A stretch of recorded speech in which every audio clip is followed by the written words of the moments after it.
ನಮಸ್ಕಾರ, ನಾನು ಶ್ರೀಮತಿ ರುಕ್ಮಿಣಿ ಸೋಶಿ, ವಾಡಿ ಪಟ್ಟಣದ MPS LP ತಂಡ ಶಾಲೆಯಲ್ಲಿ ನಿನ್ನೆ 12/10/2025 ಮಧ್ಯಾಹ್ನ ಸುಮಾರು 3 ಗಂಟೆ ಸಮಯದಲ್ಲಿ ಈ ನಮ್ಮ ಶಾಲೆಯು ಮಳೆಯಿಂದ ಪ್ರಯುಕ್ತ ಈ ಒಂದು ದುಸ್ಥಿತಿಗೆ ಕಾರಣವಾಗಿದೆ.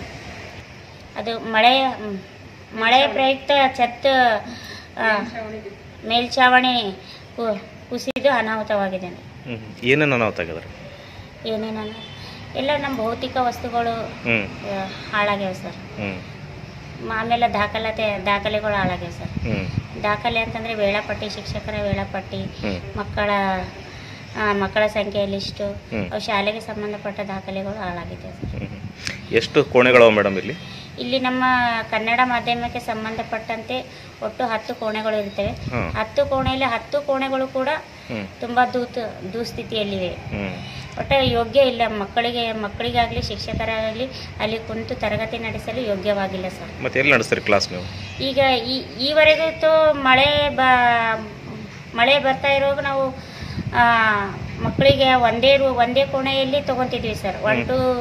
1ನೇ ತರಗತಿಯಿಂದ 7ನೇ ತರಗತಿ ತನಕ ಒಂದೇ ಕೋಣೆಯಲ್ಲಿ ನಾವು ಕ್ಲಾಸ್ ತೆಗೆದುಕೊಳ್ತಿದ್ದೀವಿ.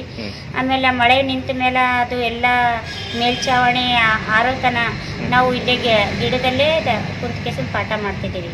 ಈಗ ಗಿಡದ ಮೇಲೆ ಕುಂದ್ರಕ್ಕೂ ಯೋಗ್ಯ ಇಲ್ಲ, ಹೊರಗಡೆ ಕುಂದ್ರಕ್ಕೂ ಯೋಗ್ಯ ಇಲ್ಲ ಅಂತಂತ ಪರಿಸ್ಥಿತಿಗೆ ಬಂದಿದ್ದೀವಿ ನಾವು. ಈಗ ಮಕ್ಕಳಿಗೆ ಪಾಠ ಮಾಡೋ ಟೈಮ್ನಾಗ ಛತ್ ಕಳಚಿ ಬಿದ್ದಿದ್ದು ಏನಾರ ಉದಾಹರಣೆಗಳವ್ರು ಮೇಡಮ್? ಆ ಥರ ಏನು ಉದಾಹರಣೆ ಇಲ್ಲ ರೀ. ಯಾಕಂದ್ರೆ ನಾವು ನಿಗಾ ವಹಿಸ್ಕೊಂಡೇ, ಮುನ್ನೆಚ್ಚರಿಕೆ ವಹಿಸ್ಕೊಂಡೇ ನಾವು ಪಾಠ ಮಾಡ್ತಿದ್ದೀವಿ ಸರ್. ಮಕ್ಕಳಿಗಾಗಲಿ ಇನ್ನವರಿಗೆ ನಮಗಾಗಲಿ ಯಾವ ರೀತಿ ಅನಾಹುತ ಆಗಿಲ್ಲ. ಯಾಕಂದ್ರೆ ನಾವು ಎಚ್ಚರಿಕೆಯಿಂದ ಇರ್ತಿದ್ದೀವಿ. ಈಗ ರಜೆ ಇದ್ದ ಪ್ರಯುಕ್ತ ಈ ರೀತಿ ಆಗ್ಯದ. ಒಂದು ವೇಳೆ ರಜೆ ಇದ್ದಿದ್ದಿಲ್ಲ ಅಂದ್ರೆ ತುಂಬ ಅನಾಹುತ ಆಗ್ತಿತ್ತು ಸರ್. ಇಲ್ಲಿ ಮಕ್ಕಳೆಲ್ಲ ಕೂಡ್ತಿದ್ರು? ನಾವು ಟೀಚರ್ಸ್ ಕುಂತಿರ್ತಿದ್ವಿ, ಮಕ್ಕಳು ಕುಂತಿರ್ತಿದ್ವಿ, ಎಲ್ಲ ಕುಂದಿರ್ತೀವಿ. ತುಂಬಾ ಅನಾಹುತ ಆಗ್ತದೆ ಸರ್. ಬಟ್ ಇದು ಛತ್ ಬಿದ್ದದ್ ನೋಡಿದ್ರೆ ಮೇಡಮ್, ಇದು ಯಾರ ತಲೆ ಮೇಲೆ ಬಿದ್ರೆ ದೊಡ್ಡ ದುರಂತ ಆಗೋದು. ದೊಡ್ಡ ದುರಂತ ಸರ್. ನೀವು ಸರ್ಕಾರಕ್ಕೆ ಏನೋ ಗಮನ ತಂದಿರಾ? ನಿಮ್ಮ ಇಲಾಖೆಗೆ, ಶಿಕ್ಷಣ ಇಲಾಖೆಗೆ? ತಂದೀವಿ ಸರ್, ಗಮನ ತಂದಿ. ಫೋಟೋ, ಅದು ಮೇಲ್ಛಾವಣಿದೆಲ್ಲ ಫೋಟೋಗಳು ಕಳಿಸಿವಿ, ಎಲ್ಲ ಕಳಿಸಿದೀವಿ, ಗಮನಕ್ಕೆ ತಂದಿದೀವಿ. ಆಲ್ರೆಡಿ ನಮ್ಮ ಸ್ಕೂಲು ಡೆಮಾಲಿಷ್ ಲಿಸ್ಟ್ ಅಲ್ಲಿ ಅದಾರೆ ಕಟ್ಟಡದಲ್ಲಿ. ಈಗ ಮುಂದಿನ ಇನ್ನೊಂದು 2-3 ತಿಂಗಳಲ್ಲಿ ಕಟ್ಟಡ ಶುರು ಆಗ್ತದಂತ ಮಾಹಿತಿ ಬಂದಿತ್ತು ಸರ್. ಓಕೆ, ಸರಿ.